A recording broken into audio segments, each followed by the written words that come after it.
Welcome to the Daily Plunge. We are working our way through the Epistle to the Romans. We're in chapter 6, verses 1 through 11.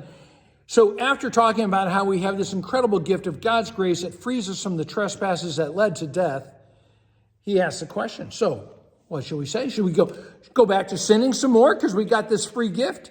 Why? Even though God wipes the slate clean, why would we go back to sinning and doing evil? Absolutely not. I mean, think about it.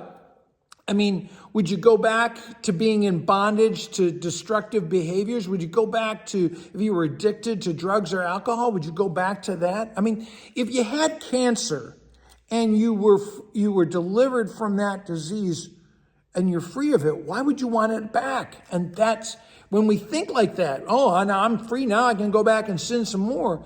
It tells us that we're still lost in that kind of thinking. Do you still want to wallow in brokenness and be sucking in sin and death? You don't have to eat that stuff anymore. And some say, well, Paul makes that right. So should we sin more so we can show how great God is? That's ridiculous, right? To be more wretched so that God can be seen so gracious. We're wretched. Now what we're trying to show is how abundant that life is. And so he says, you were baptized and you were baptized into Christ's death. And so we died to sin, we died to evil. And how did we die to sin and evil? Because we were joined to the life of Christ, both his cross and his resurrection. Now, when you were baptized into Christ's death and you're dead to sin, you didn't make yourself dead to sin. God did that. And when you're baptized into Christ and you're made alive to Christ and to God, you can't make yourself alive in Christ. God does that. It's a gift. It is a work of God that's happening in you through your baptism. And the resurrection power, as it says, now if we died with Christ, we believe that we'll also live with him. I want you to think about it, how, that resurrection power is already promised to you and it's already working in you because you've been baptized and raised to a newness of life. And so, as it says, we know that the old Adam, the old self, was crucified so that the body that was ruled by sin, he says, would be pushed aside, be done away with. Because we don't want to be slaves to sin anymore. We want the new life of Christ to live in us.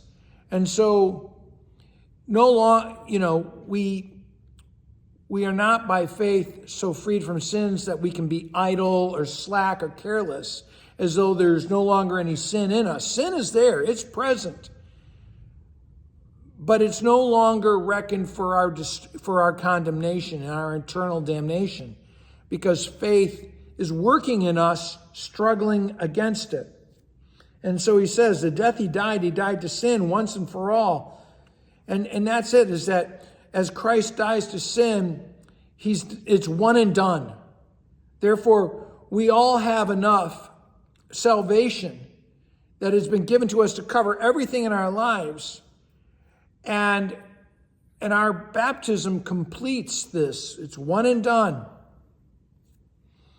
And so we are to be living into this new life that we have. We have enough to do in our entire life to be taming our body, slaying its lusts, trying to put down our selfishness, our broken heart, our malice, all those things that compel us to disobey God.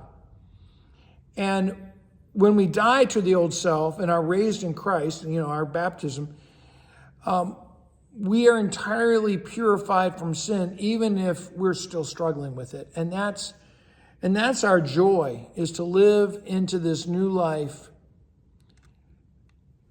to see the power of the resurrection working in us each and every day. Well, hey, thanks, friends. Have a blessed day.